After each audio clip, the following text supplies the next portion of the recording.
Ya Allah, saya konsisten melakukan dosa malam ini. itikaf Ya Allah, malam bikin ke-28 hati saya tidak suka dosa ini.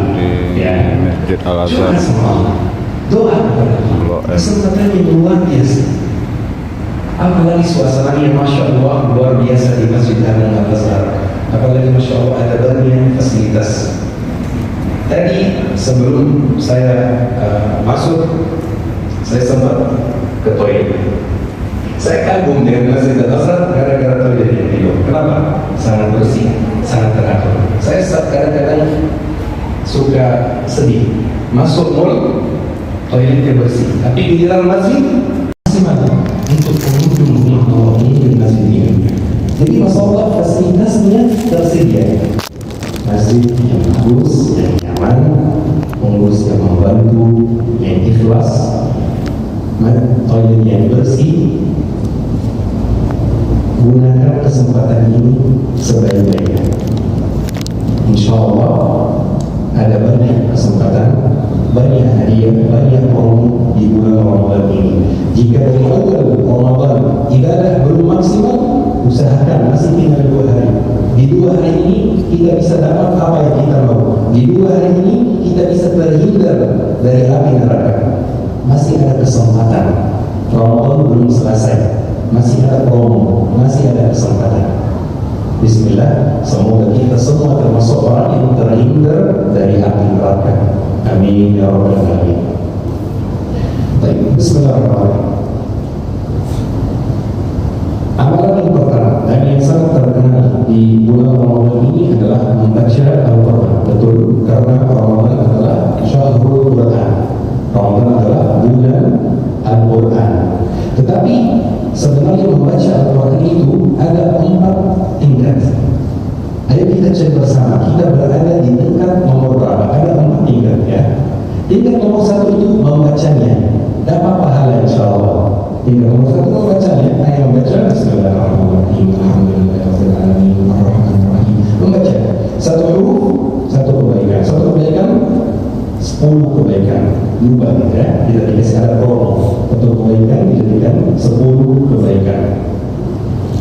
Maka harfa min kitabillah kan bayyana hasanah wal hasanatu bi 10 amsalha.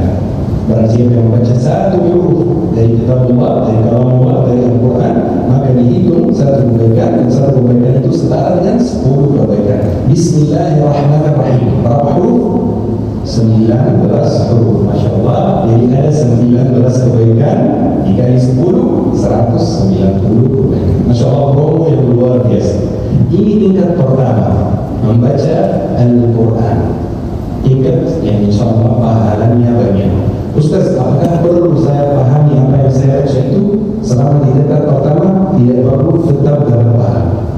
Baca saja, tidak apa-apa. Ustaz, apakah bacaan saya itu harus lancar? Jika lancar, alhamdulillah itu lebih baik. Tapi jika terbata-bata itu tidak apa-apa, tetap baca. Jangan mengira misalnya kalau saya terbata-bata itu malah dapat dosa. Tidak, bukan seperti itu. Itu bisikan setan supaya kita malas baca Al-Quran.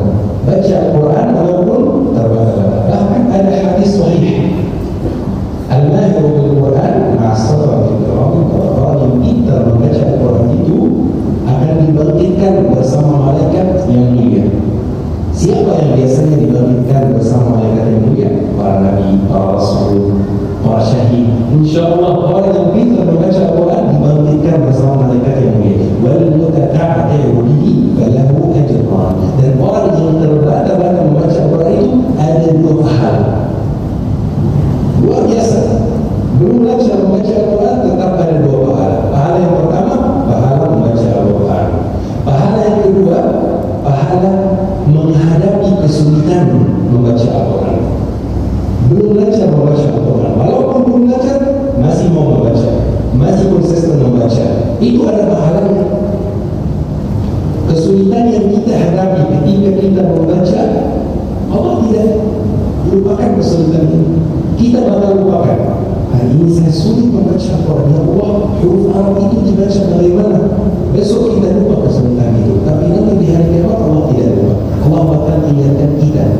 Masih ingat tanggal 18 April di Masjid Al-Azhar Ramadan, pas kamu kesulitan membaca Al-Quran, ya ingat, ini ada pahalanya, silakan masuk surga.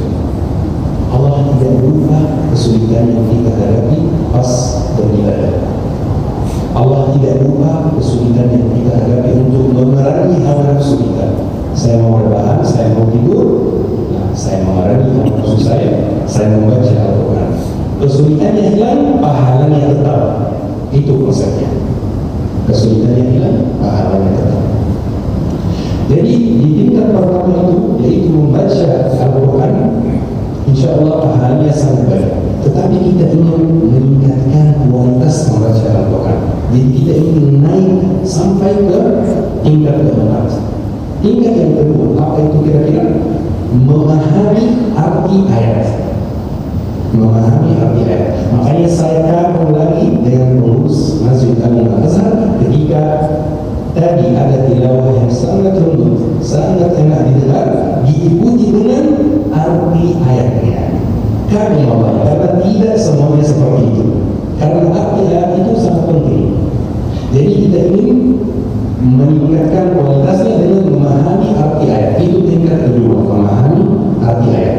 Kita nanti cek ya, kita di tingkat ke berapa. Tingkat ketiga adalah menghayati dan tadabbur Al-Quran. Menghayati dan tadabbur Al-Quran. Tadabbur Al-Quran itu seperti apa ya, Ustaz? Saya kasih contoh ya. Ada satu ayat. Qul hal yudhakah, kami beritahu kalian tentang orang yang paling rugi perbuatannya. Jadi kita berinteraksi dengan ayatnya. Itu namanya menghayati Al-Quran. Berinteraksi, bukan hanya membaca. Iya, saya mau tahu siapa orang yang paling rugi perbuatannya, supaya saya menjauhi perbuatan itu. Ini interaksi dengan Al-Quran. Ini artinya tadabbur Al-Quran. Ini artinya menghayati Al-Quran. Qul hal nunabbi'ukum bil akhsarina a'mala? Maukah kami beritahu kalian tentang orang yang paling rugi perbuatannya? Iya, saya mau tahu. Berinteraksi dengan Al-Quran itu luar biasa rasanya. Alladzina dhalla sa'yuhum fil hayati dunya wa hum yahsabuna annahum yuhsinuna sun'a. Orang yang perbuatannya sia-sia gara-gara mereka mengira bahwa mereka itu berbuat baik. Ya Allah, bahaya. Saya bisa mengira bahwa saya berbuat baik, saya hadir kajian, saya baca Al-Quran, saya berbuat baik, tetapi ternyata perbuatan saya itu salah atau ada kesalahannya. Itu orang yang paling rugi. Saya berinteraksi dengan ayatnya, bukan hanya membaca. Ini kalam Allah. Pasti setiap orang di sini ada syekhnya yang dia kagumi, dia suka dengar kajiannya, ada ustaznya yang dia kagumi dan suka dengar kajiannya. Bahkan kadang-kadang kajiannya itu dipotong-potong, dijadikan story seperti ini. Kenapa? Karena katanya kalimat yang dia keluarkan dari mulutnya itu sangat menyentuh. Apalagi dengan kalam Allah, masa kita memuliakan kalam manusia dibanding kalam Allah? Kalam Allah itu di dalamnya ada kunci kesuksesan. Kita bisa sukses dengan kalam Allah. Boleh kita fokus dengan kalam manusia juga.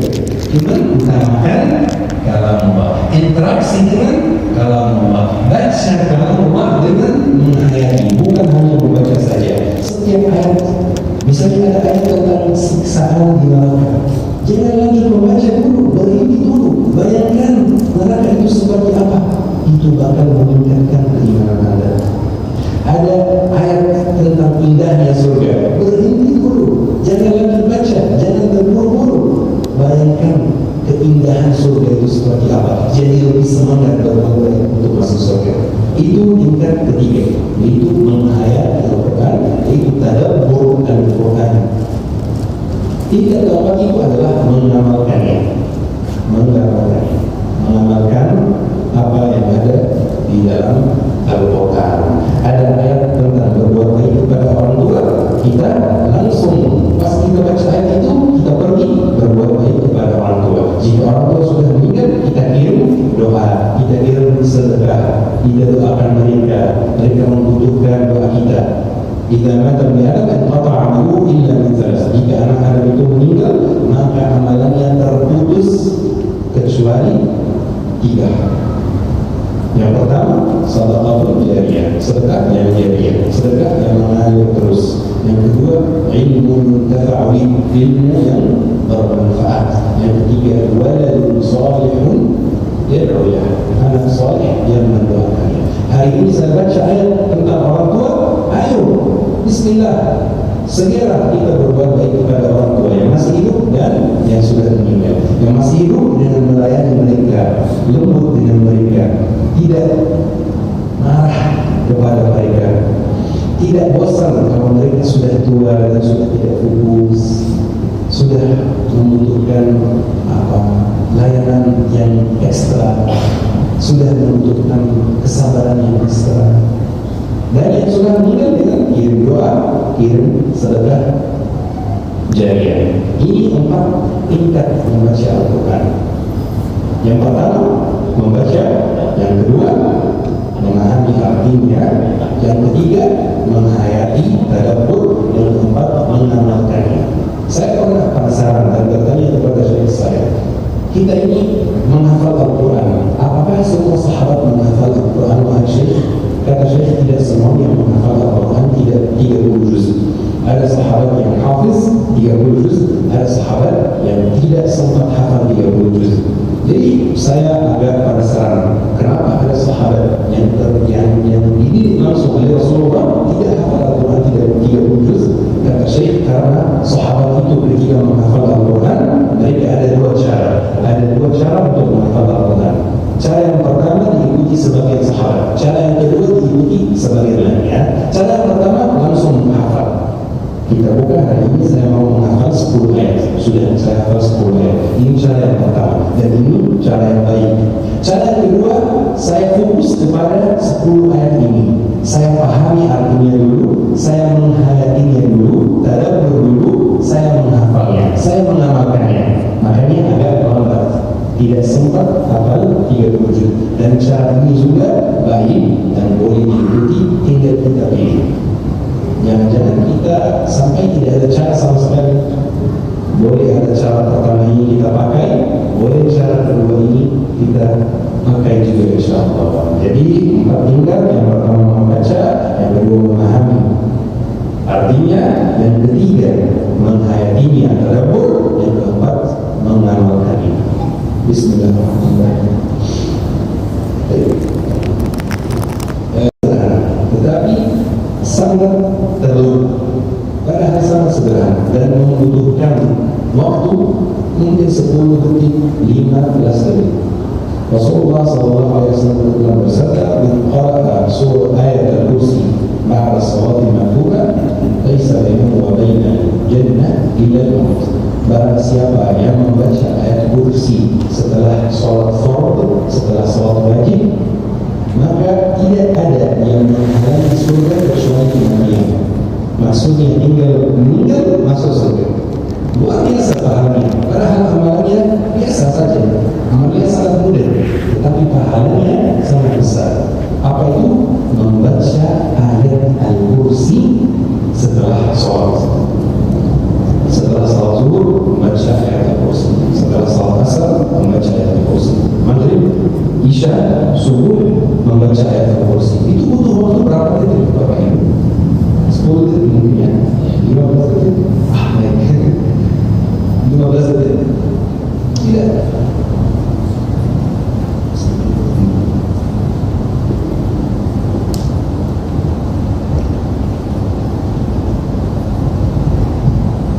Amalan yang sangat sederhana, tetapi pahalanya luar biasa.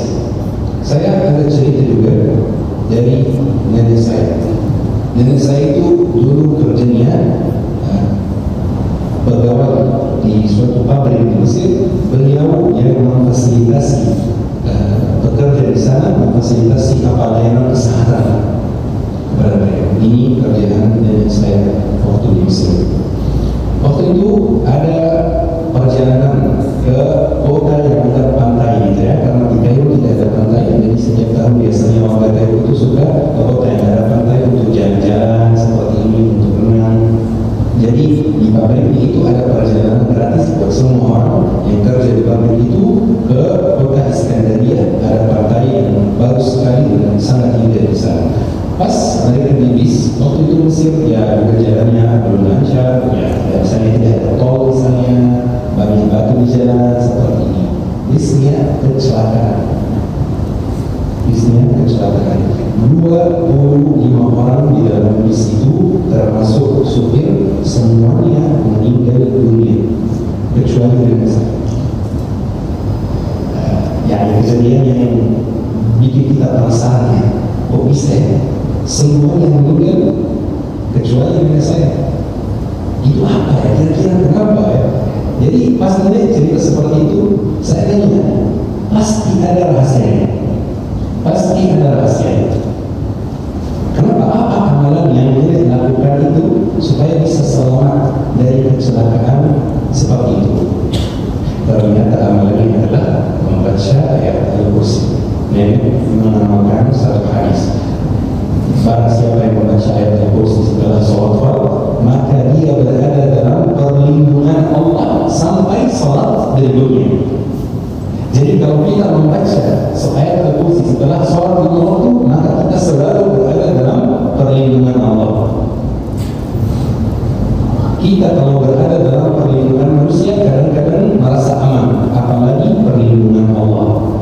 Jadi 24 jam dalam perlindungan Allah. Setelah sholat subuh saya membaca ayat Al-Kursi, berarti saya dalam perlindungan Allah sampai sholat zuhur. Sholat zuhur membaca ayat Al-Kursi, saya dalam perlindungan Allah sampai sholat asar. Masya Allah, ini amalnya bisa menyelamatkan diri saya dari kecelakaan yang sangat parah seperti itu. Jadi Bapak Ibu, amalan ini sangat sederhana, tetapi insya Allah pahalanya luar biasa. Jangan ditinggalkan, jangan dilupakan. Bismillahirrahmanirrahim. Bentar lagi umumnya hari ini kita salat subuh. Jangan lupa mulai amalkan dari hari ini. Mulai amalkan dari hari ini. Salat subuh. Baca ayat Kursi setelah salat subuh. Baik, bismillahirrahmanirrahim. Ada juga satu amalan lagi yang sangat mudah, yaitu membaca surah Al-Mulk sebelum tidur. Membaca surah Al-Mulk sebelum tidur. Saya pernah dengar satu cerita dari Syekh saya bahwa ada kuburan, ada kuburan itu di suatu tempat. Kemudian pemerintah ada proyek untuk membangun jalan yang melewati di atas kuburan tersebut. Maka semua kuburan itu dipindahkan ke tempat lain. Pas mereka pindahkan kuburan itu, ada wangi yang lebih wangi dari misk. Wangi yang luar biasa dari kuburan. Seharusnya ada wangi, tunangan itu, misalnya daging, tapi ternyata ada wangi.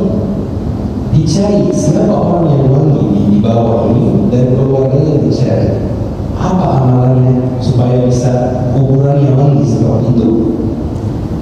Jawaban anak-anaknya membaca surat Al-Mulk sebelum tidur. Kita merasa keberatan membaca, saya ngantuk. Rasa ngantuk itu bakal hilang, tetapi pahalanya bakal tetap. Bahkan jika kita merasa kesulitan pas kita beribadah, pas kita beramal, itu malah menambah pahala kita. Jika kita berhasil memerangi hawa nafsu kita, ini bikin pahala kita bertambah. Seperti yang saya sampaikan tadi, nanti di hari kiamat kita pasti lupa dengan kesulitan itu. Hari ini saya ngantuk, saya tidak mau membaca surat Al-Mulk, tetapi saya memaksa diri untuk membacanya. Nanti di hari kiamat saya bakal ditinggalkan dengan amalan ini. Hari itu pas kamu ngantuk, tapi kamu tetap memaksa diri untuk membaca surat Al-Mulk, ini pahalanya. Kalau tidak ada pahalanya, mungkin dosa kita dihapus juga. Pokoknya kita insya Allah dengan amalan ini kita menang di akhirat, insya Allah. Bismillahirrahmanirrahim. Apa lagi? Yaitu sedekah. Tetapi sebenarnya ini amalan yang dikenal banyak orang. Tetapi ada adabnya sedekah, ada caranya sedekah supaya kita memanfaatkan amalan ini sebaik-baiknya. Kadang-kadang kalau kita sedekah itu misalnya kotak amal lewat itu, kita keluarin sedekah, sudah kita pergi. Sebenarnya kita kehilangan kesempatan yang luar biasa, yaitu kesempatan doa. Disebutkan dalam hadis sahih bahwa setiap kali anak Adam melaksanakan ibadah, melaksanakan hal yang baik, maka kemungkinan besar doanya mustajab di momen dia melaksanakan ibadah tersebut. Kita bersedekah, kita berinfak, pas kita berinfak itu kemungkinan besar doa kita mustajab. Kenapa kita sia-siakan kesempatan ini? Kita sedekah, langsung kita doa. Jangan sia-siakan kesempatan yang luar biasa. Doa mustajab. Kita sedekah, kita doa. Ya Allah, saya mau ini. Ya Allah, ampuni dosa saya. Ya Allah, saya mau masuk surga. Ya Allah, saya mau terhindar dari neraka. Pas kita sedekah, Masya Allah. Terus ada satu amalan lain terkait sedekah, tetapi amalan ini butuh orang yang pemberani. Ya. Tetapi pahalanya luar biasa, insyaAllah. Amalan ini dicoba banyak orang dan hasilnya luar biasa, khususnya efeknya pada rezeki, efeknya pada kekayaan, efeknya luar biasa pada kekayaan. Kalau merasa rezeki ya kurang lancar, amalkan amalan ini. Apa itu? Tentukan setiap bulan persen yang keluar dari harta, dari gajimu. Persen bukan jumlahnya, teman-teman. Jadi jangan bilang misalnya setiap bulan saya keluarkan dari gaji 100.000, jangan. Tapi 5% itu di luar zakat ya, itu sukarela dari kita. Ya, saya keluarkan 5%, saya keluarkan 1%, saya keluarkan 2%, 10%, 15%, luar biasa. Kenapa ya Ustaz harus persen, bukan jumlah? Nominal yang tertentu, karena semakin gaji kita tinggi, semakin sedekahnya tinggi. Semakin Allah kasih kita rezeki yang lebih, kan sedekahnya banyak, berarti rezekinya banyak. Rezekinya banyak, sedekahnya banyak. Sedekahnya banyak, rezekinya banyak, dan seterusnya. Sangat bermanfaat insyaAllah amalan ini. Jadi saran saya, mulai dengan 5% saja, tetapi konsisten. Karena sebenarnya dalam Islam tidak ada jumlah tertentu untuk sedekah. Sedekah itu boleh 1.000, sedekah itu boleh 2.000, boleh 5.000. Kalau tidak punya uang sama sekali, sedekah itu bisa senyum. Rasulullah SAW senyum di hadapan saudara itu termasuk sedekah. Jadi tidak ada nominal tertentu untuk sedekah. Tapi ada syarat supaya sedekah itu pahalanya maksimal. Apa syaratnya? Konsisten. Saya keluarkan 2.000 setiap hari. Itu lebih baik daripada keluarkan 100 tetapi diam 1 bulan tidak berinfak sama sekali. Jangan keluarkan 2.000 setiap hari, lebih baik dari 100 tetapi tidak konsisten. Habul amali Allah adwamuha wa inqal. Amalan yang paling disukai Allah adalah amalan yang konsisten walaupun sedikit. Jadi konsisten dulu dengan persen yang tidak banyak gitu ya, biar kita bisa konsisten, biar kita bisa semangat. Mulai dengan 5%. Gaji saya 1 juta, 5%. 2 juta, 5%, 10 juta, 5%. Kalau sudah mulai melihat efeknya pada rezeki Anda sendiri yang akan sukarela banyakin persen ini. Wah, efeknya luar biasa, saya mau 10%. Ini namanya berdagang dengan Allah. At-tijarah ma'allah. Boleh seperti itu.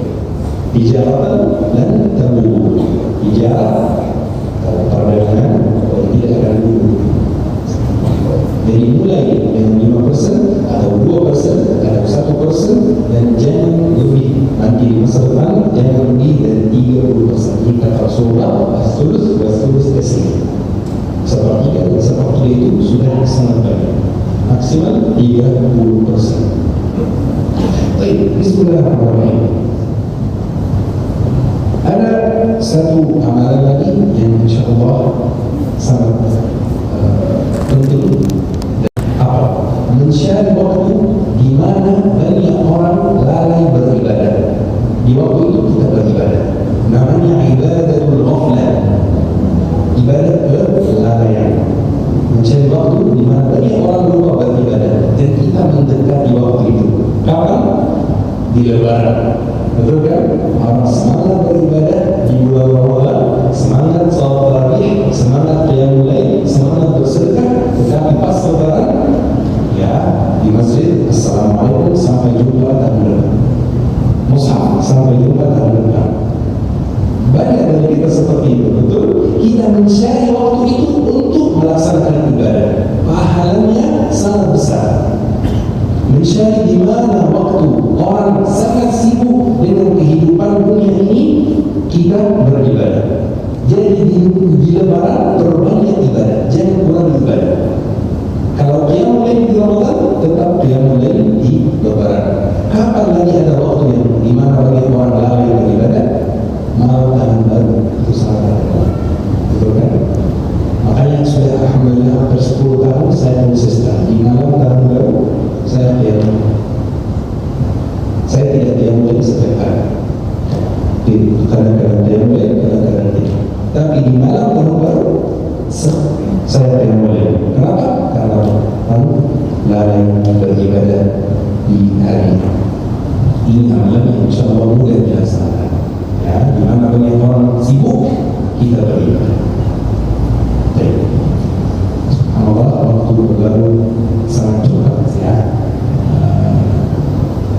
Saya berharap insyaallah setelah kajian ini kita ketemu lagi di dunia, insyaallah mungkin di kajian lain, tetapi kita ketemu lagi juga di surga Allah Subhanahu wa taala. Kita ketemu lagi dan kita kan sendiri jamaah datang mencari Ustaz, masih ingat kita ketemu di Masjid Al Azhar? InsyaAllah saya berharap seperti itu. Saya berharap Anda semua jemaah di surga Allah di Al-Firdaus.